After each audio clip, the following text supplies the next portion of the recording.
Wan nisyanu dua kelupaan.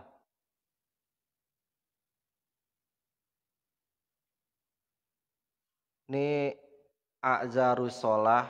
Jadi kita boleh kagak sholat dua sebab. Satu karena ketiduran, dua karena kelupaan. Saya harap ini cukup menjadi pengetahuan, bukan untuk diamalkan. Ya, lu mentang-mentang boleh ninggalin sholat karena ketiduran, tidur mulu. Sholatnya kagak, jangan. Ntar ada beberapa hal, mana sih yang boleh meninggalkan sholat karena tidur, yang kayak bagaimana sih boleh meninggalkan sholat karena kelupaan. Ya. Lihat, al-a'zaru itu jamak dari uzurun. Jadi uzur-uzur. Apa sih yang dimaksud dengan uzur? Yang dimaksud dengan uzur di sini adalah al-asya'ul lati tarfa'u dzunubas sholati bi ta'khiriha an waqtiha. Terbebasnya dari dosa meninggalkan sholat karena dua hal itu, tidur dan lupa. Ingat, cuman karena ketiduran atau kelupaan. Orang sakit masih tetap wajib sholat kalau dia ingat, kalau dia sadar. Orang sakit. Orang berpergian masih wajib sholat.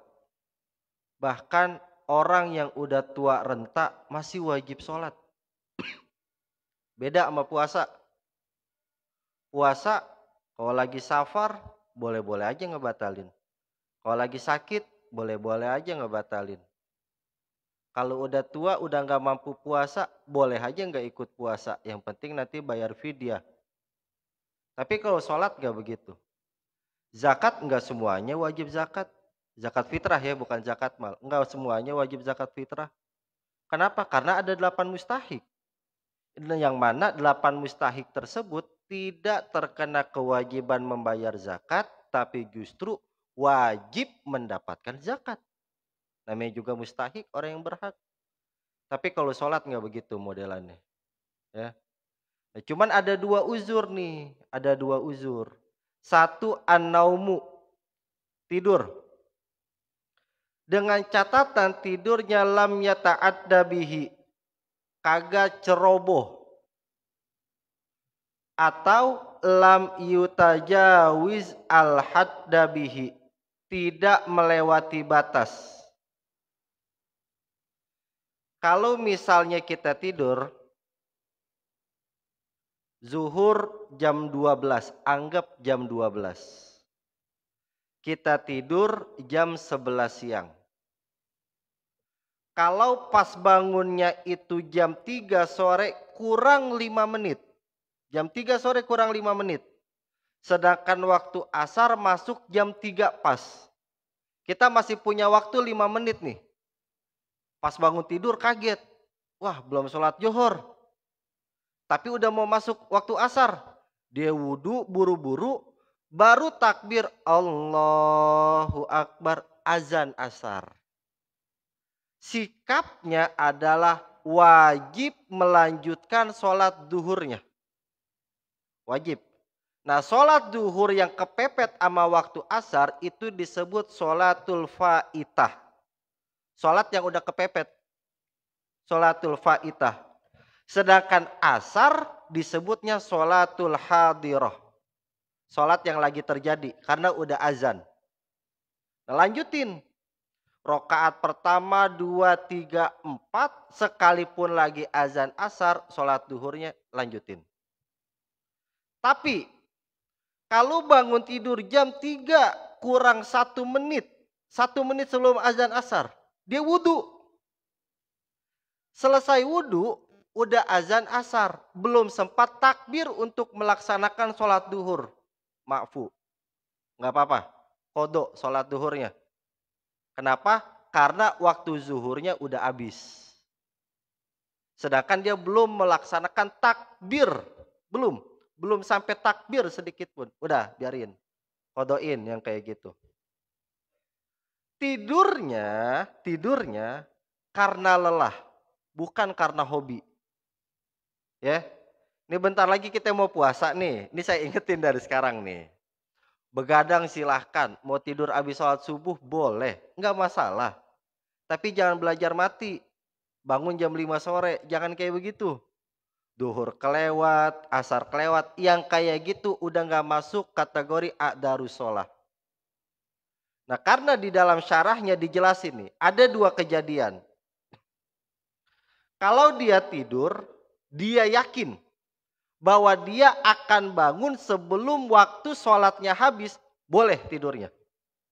Saya tidur jam 11, saya yakin jam 1 saya bakalan bangun terus sholat johor.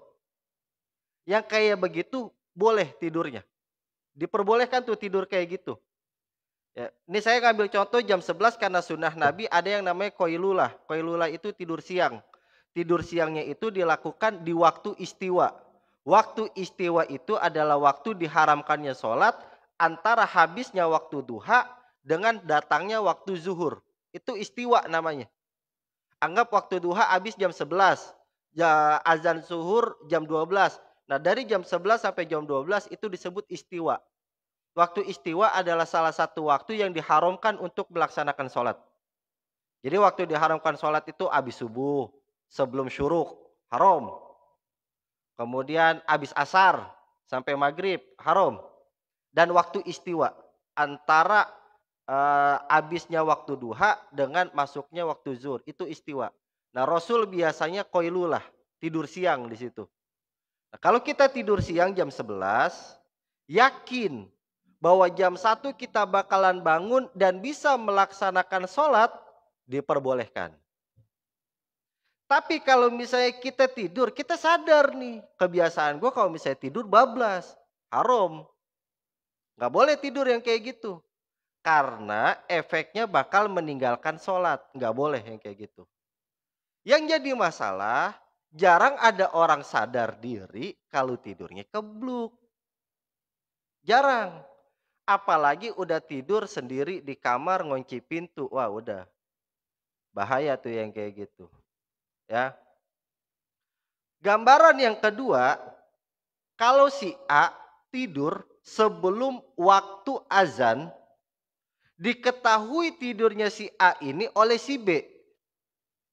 Maka si B wajib, bahasanya wajib, membangunkan si A ketika waktu sholat telah masuk. A tidur sebelum azan. Si B enggak tidur nih. Tapi si B tahu kalau si A lagi tidur. Datang azan. Allahu Akbar, Allahu Akbar. Nah, si B wajib membangunkan si A. Wajib yang kayak gitu. Gimana kalau nggak dibangunin pas azan? Silahkan, tapi si B tetap punya kewajiban untuk membangunkan si A kalau waktu zuhurnya udah mau habis. Wajib. Makanya bahaya kalau kita tidur sendirian di rumah. Bahaya yang kayak gitu. Jangan sampai bablas. Ada hadisnya. Wal khabari sahihain. Ini hadis diriwayatkan oleh Imam Bukhari Muslim. Man nama an sholatin au nasiha. Maaf, au nasiyaha fal yusolliha idza dzakaraha. Rawahu Syaikhani. Barang siapa yang tertidur dari sholatnya, artinya tidur nih belum sholat, au nasiyaha atau dia lupa belum sholat, fal yusolliha maka dia wajib sholat idza dzakaraha ketika dia bangun atau ketika dia ingat. Rawahu Syaikhani, diriwayatkan oleh dua imam Bukhari Muslim. Wajib yang kayak begitu, nggak boleh enggak. Ya, udah bangun, langsung buru-buru sholat. Dah, sekarang kita geser dulu. Bagaimana cara mengkodo sholat? Kodo sholat boleh dilakukan kapanpun sekalipun di waktu karohah. Ya waktu karohah tuh yang tadi tuh, habis subuh, habis asar, waktu istiwa. Itu boleh dilakukan untuk melaksanakan sholat kodok. Apakah zuhur harus dikodo dengan waktu zuhur, asar dikodo di waktu asar? Enggak harus. Yang ketinggalan sholat duhur, dikodoknya setelah asar, boleh. Karena untuk mengkodok tidak terikat waktu ala sohihi menurut pendapat yang sohih. Kalau mau aman, ya udah sholat, mengkodo sholat di waktu sholat. Kodo zuhur di waktu zuhur, kodo asar di waktu asar, kodo maghrib di waktu maghrib. Kalau mau aman, boleh yang kayak gitu. Ada satu waktu yang haram dilakukan kodoknya, yaitu ketika khutbah Jumat. Jadi ada khotib lagi khutbah, kita kodo sholat duhur, haram yang kayak gitu.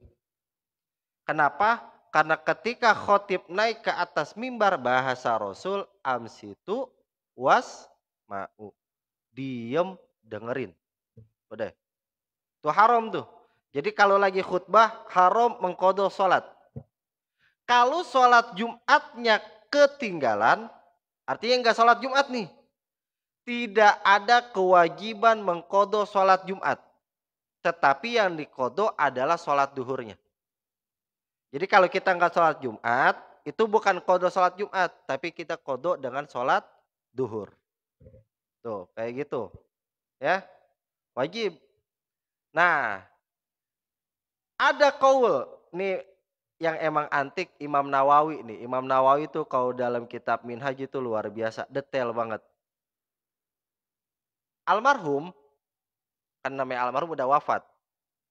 Kita nggak tahu nih sebagai anak cucu berapa kali almarhum meninggalkan sholat. Boleh nggak keturunannya ahli warisnya mengkodo sholat si almarhum? Ini Imam Nawawi detail banget nih beliau, luar biasa dalam kitab Minhaj, boleh dicek. Kalau mau lebih jelas dalam Syarah Muhadzab 21 jilid. Kata Imam Nawawi, si ahli waris dari almarhum boleh mengkodo sholat yang mana sholatnya diniatkan untuk almarhum. Kata Imam Nawawi. Dan mohon maaf, pendapatnya Imam Nawawi doang nih dalam madhab Syafi'i. Jadi dalam madhab Syafi'i itu ada Imam Ibnu Rif'ah, Imam Rafi'i, Imam Romli, Imam Ar-Razi. Itu semuanya selain Imam Nawawi berpendapat kalau orang udah meninggal udah biarin aja. Kalaupun emang pengen diampunin dosanya ya udah pakai sedekah, pakai tahlil, pakai hataman Quran, nggak usah dikodo sholatnya. Tapi kata Imam Nawawi, nggak bisa. Masih ada ahli waris. Kodoin sholatnya. Dikodoin sholatnya. Kata Imam Nawawi, boleh. Dan pribadi ketika kakek dari mamah meninggal, itu ngodoin sholat. Kebagian jatah sholat asar waktu itu. Dikodoin sholat. Bukan cuma sholat, puasa. Jadi kan puasa itu pilihannya dua kalau kata Imam Nawawi. Boleh bayar fidyah. Hitung aja berapa kali nggak puasa dia. Dikaliin sama banyaknya beras, literannya beras. Silahkan bayar fidyah. Tapi kata Imam Nawawi, kalau mau dikodoin sholatnya, boleh. Dengan catatan, orang yang mengkodo sholat mengkodo puasa si almarhum, kagak punya utang puasa. Jadi saya punya utang puasa nih Ramadan. Haram bagi saya mengkodo puasanya almarhum. Kenapa? Karena saya sendiri masih punya hutang puasa. Tapi kalau saya nggak punya hutang puasa, saya diperbolehkan untuk mengkodo puasanya almarhum. Gitu. Maka sholat pun begitu. Sebelum kita mengkodo sholatnya almarhum, kita kodo dulu sholatnya kita. Belok sedikit tuh masalah kodo sholat ya. Jadi agak detail di situ Imam Nawawi. Abu Dzakaria Al-Ansori di situ mengatakan boleh untuk mengkodo sholat almarhum.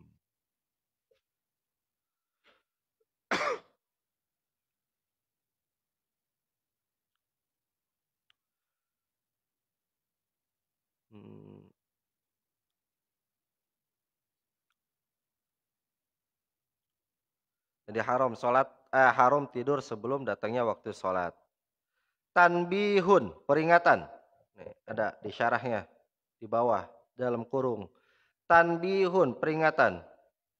Kasrotun naumi mima yurisul fakro lil gina.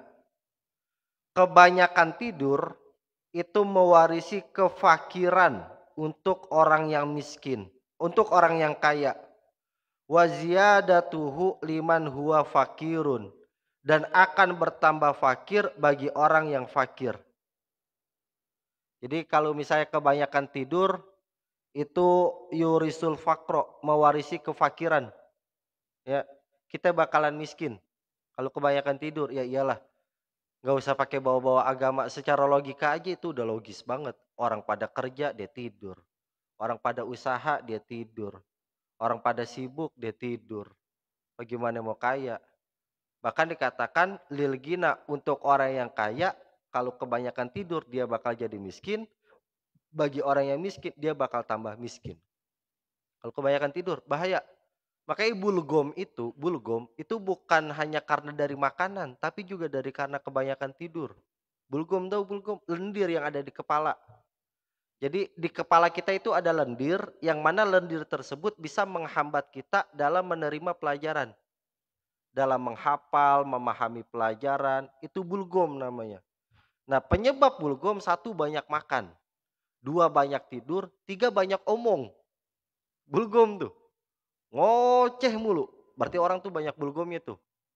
Di kepalanya ada lendir. Ujung-ujungnya jadi bebel. Susah buat menerima pelajaran. Kayak hati-hati kebanyakan tidur. Ya, apalagi puasa. Betul, tidur itu ibadah untuk orang yang berpuasa. Tapi tata caranya bukan tidurnya kebluk. Enggak begitu. Ya, hati-hati. Udah begadang, tidurnya enak, sholatnya kagak, bulgomnya numpuk, mau apa gitu. Tadarus kagak, ngaji kagak, bahaya. Dari sekarang nih kita ingetin, baik puasanya yang benar ntar. Selain kebanyakan tidur, ada lagi yang mewarisi kefakiran. Ini tambahan dari musonib. Makanya kata Syekh Nawawi ini tambihun, peringatan. Wa kadzalika, sama saja seperti orang yang banyak tidur yang bisa mewarisi kefakiran adalah an-naumu uryanan. Tidur dalam keadaan telanjang. Uryanan jadi hal. Tidur dalam keadaan telanjang. Itu bisa mewarisi kefakiran tuh. Ya, jadi jangan anggap tidur sama suami istri telanjang itu ibadah. Kagak. Kagak. Sayyidina Ali itu loh, nih mohon maaf nih, saya tambahin aja. Sayyidina Ali itu kalau berhubungan badan sama Sayyidah Fatimah menggunakan pakaian yang lengkap. Sayyidina Ali. Jadi nggak telanjang bulat. Makanya beliau karomallahu wajah tuh. Sayyidina Ali saking apiknya. Mandi dalam kitab fikih, lihat dalam kitab Fathul Qori, Fathul Mu'in, itu ada dua pendapat. Pendapat yang sahih, kalau mandi itu kudu pakai kain. Jangan telanjang bulat. Mandi. Makanya paling bener tuh orang zaman dulu dah. Orang zaman dulu udah paling bener. Mandi masih pakai kemben.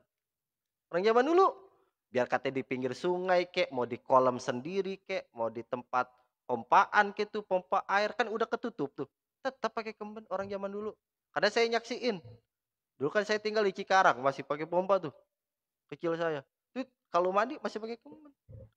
Fikihnya benar-benar apik orang tua zaman dulu tuh. Nah, apalagi tidur. Tidur nggak boleh telanjang. Kalau tidur dalam keadaan telanjang mewarisi kefakiran. Habis bersetubuh sama istri pakai lagi pakaiannya. Jangan telanjang. Tidur yang nggak boleh. Apalagi yang mewarisi kefakiran, al-uklu junuban wat tahawunu bi isqatil maidati. Enggak peduli sama makanan yang jatuh. Jadi bukan telat 5 menit maksudnya, belum 5 menit, bukan. Kita kalau makan nih, kerupuk jatuh, nasi jatuh, tuh enggak kita pungut lagi. Itu mewarisi kefakiran. Jadi kalau ada makanan yang jatuh nih, lagi kita makan, itu pungut. Kalaupun enggak dimakan, ya buang, jangan diantepin. Enggak boleh kayak gitu. Kenapa? Mubazir. Innal mubadirina kanu ikhwana syayatin. Orang yang mubazir itu saudaranya setan. nggak boleh. Makanya mewarisi kefakiran. Makan nggak peduli nih sama yang jatuh, mubadir yang kayak gitu. Allah nggak demen. Makanya mewarisi kefakiran. Nah ini ada lagi nih, tapi saya nggak tahu nih, karena saya nggak pernah mengalami. Hirku kosril basoli wa kosri saumi. Membakar kulit bawang merah dan membakar kulit bawang putih. Kulitnya. Itu mewarisi kefakiran tuh. Ya, saya belum pernah lihat dan saya belum pernah ngalamin, belum pernah ngerasain juga tuh yang kayak gitu. Itu mewarisi kefakiran. Nih, buat ibu-ibu nih, perhatiin. Wakana sulbaiti lailan, nyapu rumah tengah malam. Kalau kata orang tua dulu, nyapu tengah malam tuh dapat laki bewokan ya. Pamali pokoknya.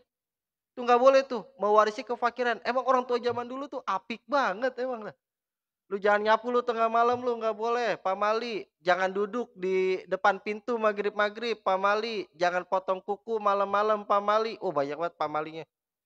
Ternyata emang bener. Karena sulbaiti lailan. Nyapu malam-malam tuh nggak boleh tuh. Nggak boleh. Mewarisi kefakiran. Ternyata ketemu di sini. Sama Syekh Nawawi dijelasin.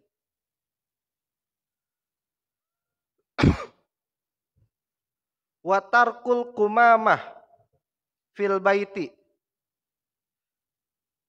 Ninggalin sampah dalam rumah. Artinya ini tempat sampah nggak dibuang-buang. Ngendep aja dalam rumah. Kan kalau di rumah itu suka ada tempat sampah tuh yang kecil tuh. Ya kan, buat kita buang sampah. Itu kalau berhari-hari nggak dibuang itu mewarisi kefakiran. Kenapa? Karena nggak pantas. Ada sesuatu yang kotor di dalam rumah. Nggak pantas. Nggak boleh. Harus cepat-cepat dibuang. Ada lagi yang mewarisi kefakiran adalah al-masyu amamal masyayikhi. Jalan mendahului guru. Jadi amama di sini bukan di depan guru. Kalau misalnya di depan guru buat ngawal nggak apa-apa. Ini guru lagi jalan, diduluin aja gitu. Salam kagak, negor kagak. Nah, itu mewarisi kefakiran. Yang parah lagi, nida ulwalidaini bismiha, manggil kedua orang tua dengan namanya. Ini budaya barat nih. I, you. Kan kalau kita enggak. Kita tuh sama orang tua nyebut nama kita. Pak, Akbar mau ngaji dulu ya tuh. Bukan Pak, aku mau ngaji dulu ya. Enggak boleh tuh kayak gitu. Enggak pantas. Apalagi manggil nama orang tua. Saya punya bapak namanya Bukhari. Nama bapak saya itu Bukhari Hamzah. Saya kalau izin ngaji bilangnya begini, Bukhari mau ngaji dulu ya. Sopan kagak kayak gitu. Songong kayak gitu. Nidaul walidain bismiha. Manggil kedua orang tua pakai namanya. Kagak pakai bapak, kagak pakai ayah, kagak pakai papa, nggak pakai abi. Oh, songong banget tuh manggil orang tua. Bayangin aja, Padli manggil Bang Amir, Amir, gue mau main dulu ya, gimana coba? Kita aja yang ngedengernya kocak, kan kagak boleh kayak gitu, nggak boleh ya. Itu mewarisi kefakiran tuh budaya-budaya yang kayak gitu nggak boleh. Ada lagi yang mewarisi kefakiran adalah ghuslul yadaini bitin, membersihkan tangan menggunakan tanah, menggunakan lumpur, ngebersihin tangan nih. Jadi kita habis makan, nggak ada tisu, nggak ada air, debu kita usap-usap begini. Nggak boleh tuh kayak gitu. Mewarisi kefakiran. Ya. Ada lagi di sini. Banyak banget. Tawahun bis sholah. Ngegampangin sholat. Hati-hati tuh. Jangan ngegampangin sholat. Tar dulu Ya elah cuma sholat doang. Masih ada waktunya. Meskipun orang yang lagi ngomong di depan pernah ngalamin. Azan. Lagi ngerokok. Ayo Ji sholat Ji. Nanggung sebatang dulu. Itu ngegampangin sholat tuh namanya tuh. Ngewarisin kefakiran. Ya. Waliyazubillah. Jangan jangan HP kayak gitu. Jangan diulangin lagi. Ya. Emang kadang nanggung banget. Rokok emang setan banget sih rokok. Ya. Setan banget rokok. Lagi ngerokok diajakin sholat. Tar dulu nanggung. Padahal tinggal matiin. Abis sholat nyalain lagi kan bisa ya. Emang setan tuh. Rokok tuh. Tawahun. Ngegampangin sholat. Ada lagi. Khiyatotus saubi wa huwa ala badanihi. ngejahit baju sambil dipakai bajunya, ngewarisin kefakiran. Sobek, saya sambil pakai sambil saya jahit, nggak boleh tuh ngewarisin kefakiran. Lepas dulu bajunya, baru jahit, ya nggak boleh.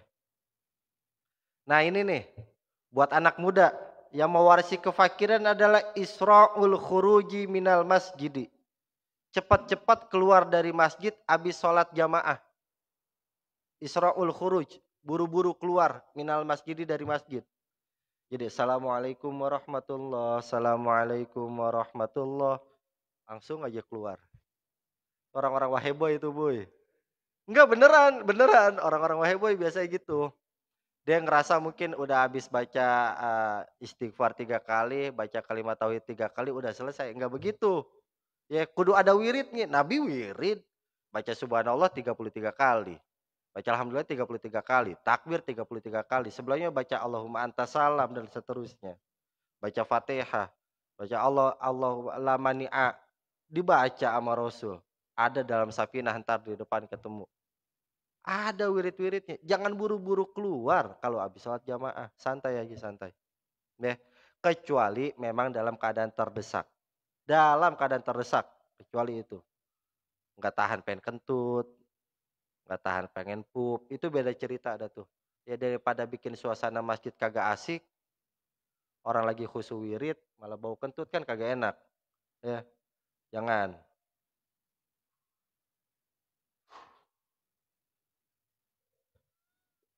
Nih, bagi orang yang suka berangkat ke pasar, yang mewarisi kefakiran, at-tabkir bidahabi ilal aswak. Berangkat ke pasar pagi-pagi, buru-buru, walbat'u firruju'i, tapi nunda-nunda pulang dari pasar. Jadi pengen banget buru-buru berangkat ke pasar, udah sampai pasar kagak mau pulang-pulang. Ngapain di pasar? Calo bukan, apa bukan. Ya, jangan suka nunda-nunda, apalagi ngopi-ngopi di pasar.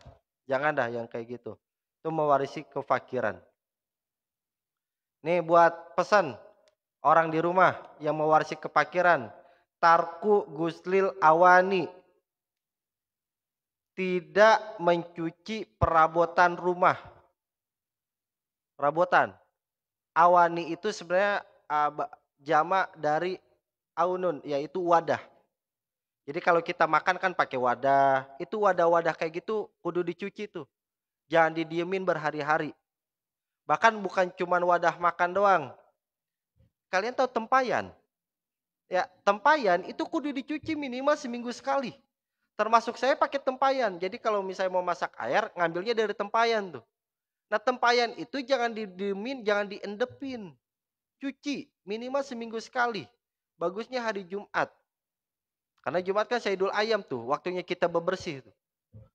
Cuci tuh yang kayak gitu. Apaan lagi? Rumah apa sih kalau di atap suka ada, nah yang kayak gitu bersihin tuh. Apalagi nih sekalian ngomong, nih bulan Sya'ban kita mau kedatangan tamu.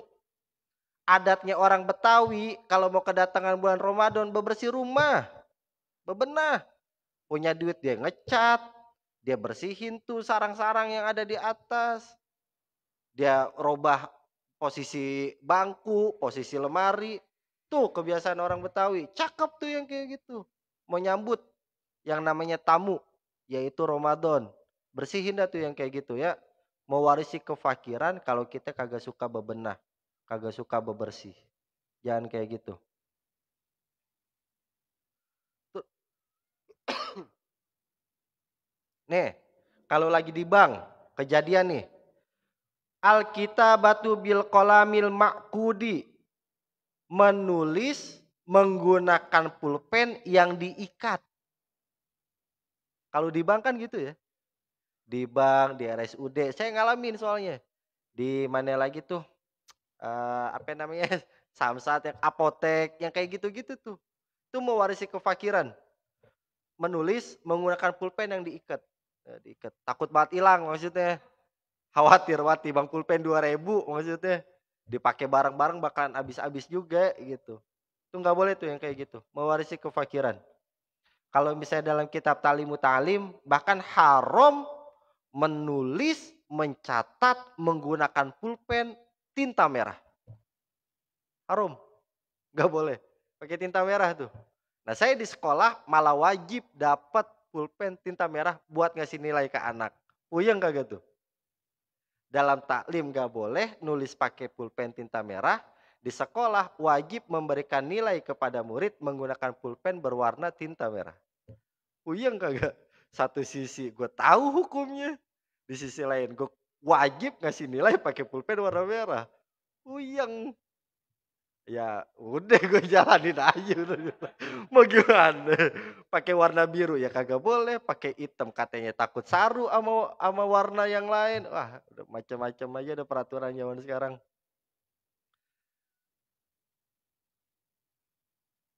Terus, tarkut doa lil walidain.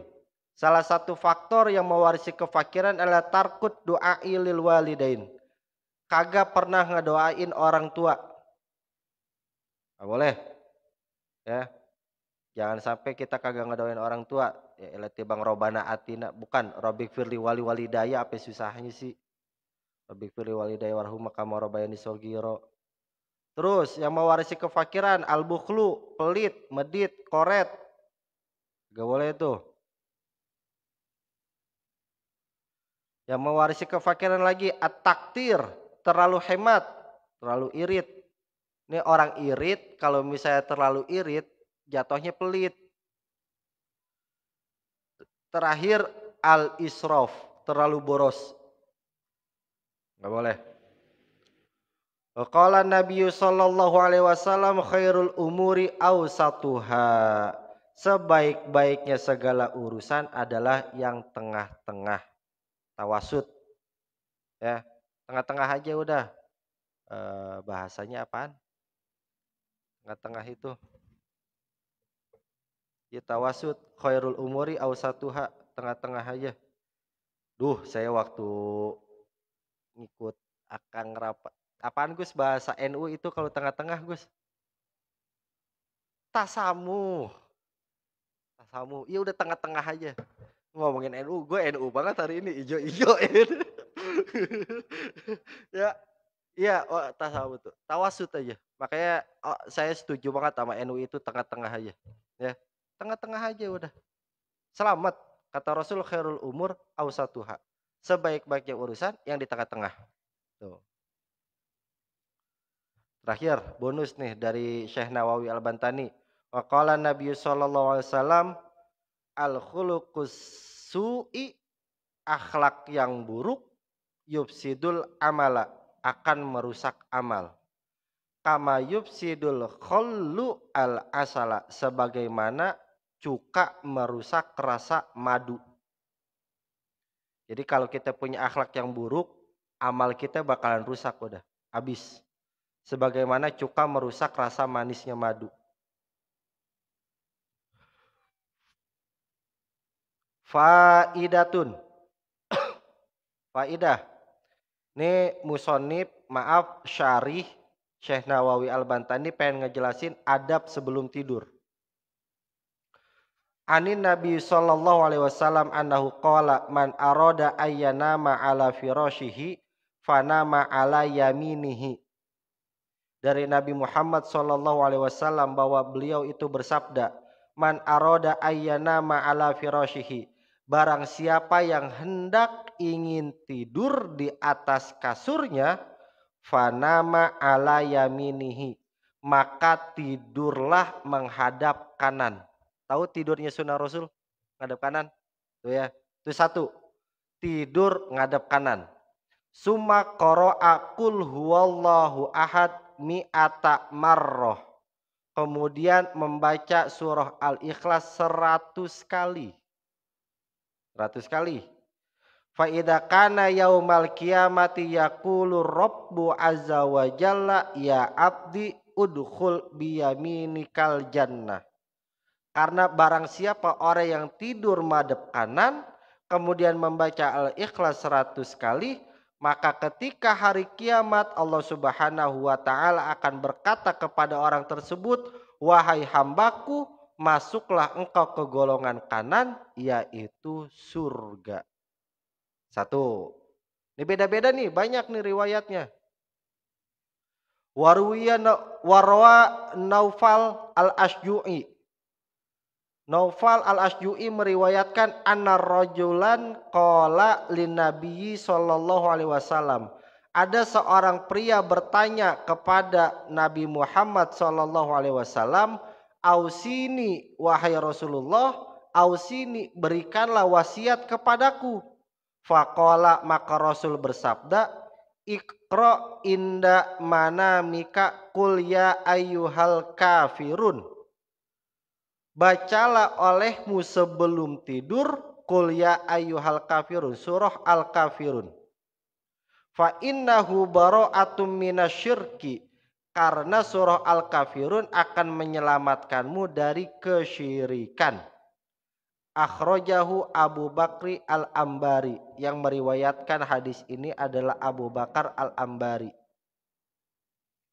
Jadi kalau riwayat pertama madhab kanan baca kulhu 100 kali, riwayat yang kedua baca surah Al-Kafirun 1 kali cukup. Ada riwayat yang lain lagi? Ada. Qala Nawawi fi Tibyan, berkata Imam An-Nawawi Abu Dzakaria Al-Ansori fi Tibyan dalam kitab At-Tibyan, yustahabbu, disunahkan, ayyaqra'a inda naumi, untuk membaca sebelum tidurnya ayatal kursi, ayat kursi, wa qul huwallahu ahad, dan qul huwallahu ahad, wal muawwazitain, dan membaca falak bin nas, wa akhir suratil baqarati, dan membaca akhir surat Al-Baqarah. Nah, kalau versinya Imam An-Nawawi itu disunahkan sebelum tidur baca ayat kursi 1 kali, kulhu 1 kali, al-falak 1 kali, an-nas 1 kali, dan akhir surah Al-Baqarah 1 kali. Fahadi mimma yahtammu lahu. Ya, yang kayak gini kudu diperhatiin banget katanya.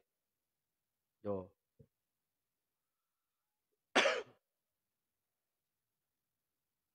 Qala ba'dul ulama, menurut sebagian ulama, man wazoba, barang siapa yang konsisten, ala qiraatiha, membaca kulhu, al-falak, an-nas, akhir surat Al-Baqarah, dan ayat kursi sebelum tidur, nala kulla khairin, maka dia akan mendapatkan semua kebaikan. Wa amana min kulli syarin, dan dia akan selamat dari segala keburukan, fit dunya wal akhirah, di dunia maupun di akhirat.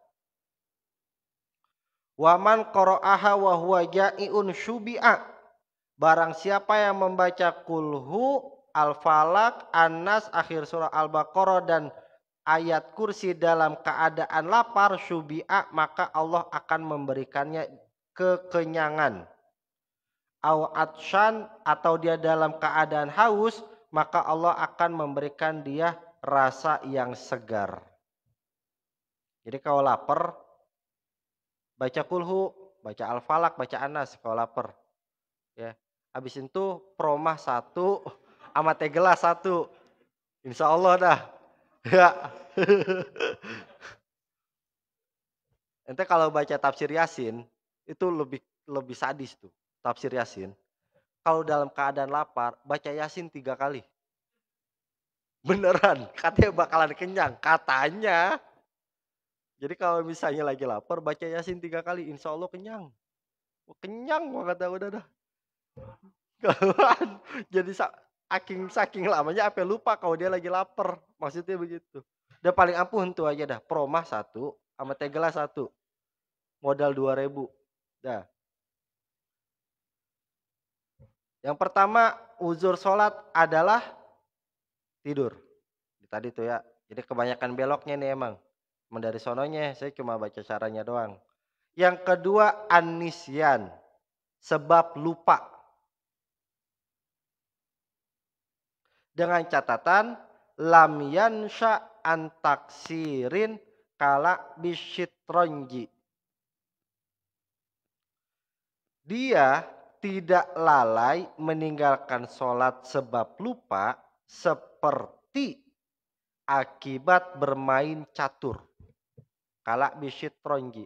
Ada yang baca syitronjin, ada yang baca syatronjin. Syaknya boleh dibaca kasroh, boleh dibaca fathah. Jadi saking asiknya main catur, dia lupa kalau dia belum sholat.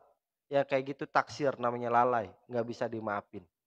Nggak boleh yang kayak gitu ya. Qalahu Syekhul Islam fi Syarhil Minhaj. Sebagaimana yang dikatakan oleh Syekhul Islam dalam Syarah Al-Minhaj. Itu haram. Kalau kita ngaji Sulamut Taufik itu ada bab khusus yang membahas masalah catur. Jadi ulama itu ternyata beda pendapat. Katanya catur boleh, boleh. Kalau bermain caturnya itu dengan tujuan untuk mengatur strategi perang. Jadi diperbolehkannya catur itu kalau memang dalam keadaan berperang. Tujuannya buat ngatur strategi. Oh ini pion maju, ini kuda, ini raja. Tuh saya kagak bisa sih main catur jadi saya nggak paham. Cuma tahu namanya doang. Nah itu boleh katanya dalam Sulamut Taufik untuk siasat perang. Tapi masyhurnya ulama mengatakan haram. Kenapa? Karena catur itu identik dengan lalai, lupa waktu. Ternyata zaman dulu udah ada catur. Udah ada. Kenapa? Ya ini buktinya dalam kitab Sulamut Taufik diperdebatkan. Bahkan Syekh Nawawi Al-Bantani ini bilang ada. Catur, hati-hati lalai. Nah lalai yang kayak gitu, lupa yang kayak gitu, haram meninggalkan sholat. Itu bukan masuk udur sholat. Tapi kalau kita baca Quran saking khusyuknya sampai lupa waktu, itu boleh. Atau kita saking sibuknya kerja, itu boleh. Atau kita saking khusyuknya mutolaah kitab, itu boleh. Opik sama Bang Sina ini kalau ingat saya pernah ceritain malam Senin. Di Tasik ada kayak Ilyas namanya. Saya ceritain nih, 5 menit. Jadi dulu zaman-zamannya angkatannya di Tasik itu kayak Zainal Mustafa, Haji Zainal Mustafa. Itu ada kayak Ilyas. Satu hari istrinya izin pengen datang ke khitanan ponakannya. Jadi jam 7 pagi ya Ilyas lagi mutolaah kitab. Jam 7 pagi. Istrinya izin pengen hadir ke acara khitanan ponakannya. Dibikinin susu sama istrinya. Kayak Ilyas nih, dibikinin susu. Disediain susu. Pamit istrinya. Kang, pamit. Kalau bahasa Sunda, Widi pengen izin datang ke acara khitanan ponakan. Sama Kiai Ilyas diizinin. Ya karena berangkatnya sama saudara-saudaranya bareng-bareng gitu. Yaudah diizinin. Disediain susu. 1 gelas. Susu doang. Ya Ilyas biasa mutolaah kitab. Mutolaah. Terus mutolaah kitab. Istrinya pulang ba'da isya. Pulang salam. Ini kayak Ilyas nggak ngedenger nih ada salam. Udah. Salam. Pengen cium tangan. Cium tangan ceritanya. Sama istrinya ditanya, Kang, udah makan? Belum. Udah mandi? Belum. Udah sholat? Belum. Ini udah isya, mau sholat kapan? Astagfirullah. Udah isya, duhur kagak sholat, asar kagak sholat, maghrib kagak sholat. Saking khusyuknya mutolaah. Gelas yang isinya susu belum diminum setetes pun. Ini ada susu depan muka, lagi baca kitab, dia kagak ngeh. Lapar kagak berasa, sholat lupa. Saking khusyuknya baca kitab. Khusyuk banget. Bisa kayak gitu. Bisa kayak gitu. Haji. Haji. Dari jam 7 pagi sampai isya tuh. Dari jam 7 pagi sampai isya. Lapar kagak berasa, mandi kagak berasa, kagak gatel tuh badan. Sholat ketinggalan. Luar biasa ya orang zaman dulu. Orang zaman dulu. Mantep banget. Mbah Wahab Hasbullah, salah satu muassis dari Nahdlatul Ulama, eh, pendiri beliau. Itu satu waktu debat sama orientalis. Debat sama orientalis. Kata Mbak Wahab, ente bisa baca kitab? Bisa. Ini saya bawa, Fathul Wahab dibawa. Sama orientalis, dibawa. Oke. Sebelum baca Fathul Wahab, saya pengen tahu, ente pernah ngaji nahu nggak? Pernah. Apal alfiah? Apal. Dites alfiah sama Mbak Wahab Asbullah. Kata Mbak Wahab, ini orientalis baru baca kolam Muhammadun huwa. Stop, tunggu. Kalau baca kolam Muhammadun, santri saya juga apal. Kita adu alfiah dari belakang ke depan. Jadi alfiah 1002 bait. Depannya itu kolam Muhammadun. Kata Mbak Wahab, tunggu. Kalau baca dari depan ke belakang, santri saya juga apal. Kita adu alfiah dari belakang ke depan bacanya. Mbak Wahab, tuh gimana pinternya tuh? Berarti mutolaah kitabnya enggak setengah-setengah. Jadi kalau misalnya orang apal alfiah, ya santri pada apal. Bisa nggak tuh kayak Mbak Wahab dari belakang ke depan apal alfiah? Dari bait ke 1002 sampai bait ke pertama. Tuh apalnya begitu tuh. Saking khusyuknya mutolaah alfiah. Jadi udah lupa waktu. Nah yang kayak begitu boleh uzur sholat namanya.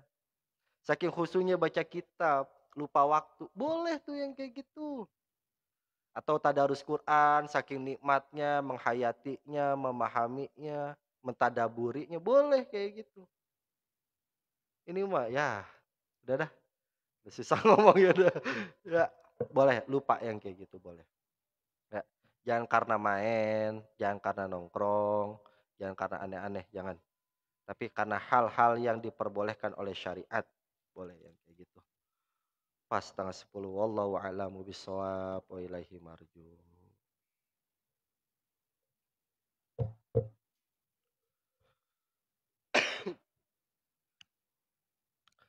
Ila hadratin Nabi Muhammadin sallallahu alaihi wasallam wa ala alihi wa azwajihi wa auladihi wa dzurriyyati wa qarabatil kiram syai'ul lillahi lahumul fatihah.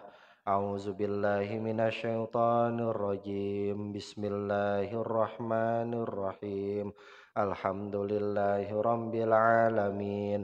Arrahmanir rahim. Maliki yaumiddin.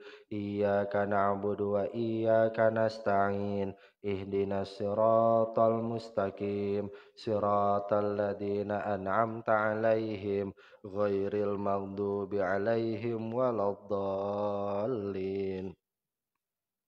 Summa ila jamil anbiya wal mursalin wal khulafai rasyidin sadatina Abi Bakri wa Umar wa Utsman wa Ali radhiyallahu taala anhum wa an baqiyati sahabati Rasulillahi minal ansari wal muhajirin wat tabi'in wat tabi'it tabi'in wa man tabi'ahum bi ihsanin ila yaumiddin wa syuhada'i wal auliya'i was salihin wal ulama'il amilin wal musannifin al mukhlasin wa jami'il mujahidin fi sabilillahi ajma'in wa jami'il malaikatil muqarrabina wal qarabiyyin khususan ibadikal fuqara ila rahmatik almarhum.